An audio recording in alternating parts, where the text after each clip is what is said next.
রূপসী বাংলার কবি হিসেবে আবার আসিব ফিরে, বনলতা সেন, আকাশ নীলের মতো কালজয়ী কবিতার কথা মনে পড়লেই কার নাম মাথায় চলে?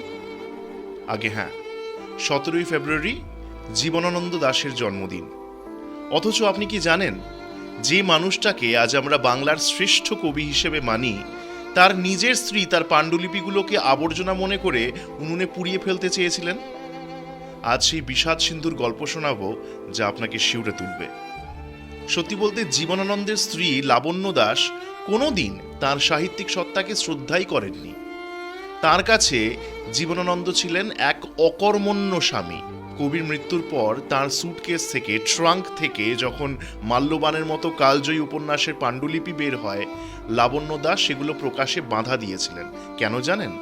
কারণ সেই উপন্যাসে নিজের স্ত্রীর হাতে প্রতিনিয়ত অপমানিত হওয়া এক পুরুষের নগ্ন চিত্র ছিল। লাবণ্য দাস বলেছিলেন, এসব বিকৃত মস্তিষ্কের আবর্জনা পুড়িয়ে ফেলাই ভালো। বাইরেও যে পরিস্থিতি ছিল সেটা আরও ভয়াবহ। তৎকালীন প্রভাবশালী সমালোচক সজনীকান্ত দাস তার শনিবারের চিঠি পত্রিকায় জীবনানন্দকে নিয়ে রীতিমতো নোংরামি করতেন। ওনাকে জিহ্বানন্দ বলে বিদ্রূপ করা হতো। 1932 সালে যখন ক্যাম্পে কবিতাটি বের হলো, সজনীকান্ত সেটিকে অশ্লীল আর বিকৃত কামনার বহিঃপ্রকাশ বলে প্রচার করেন।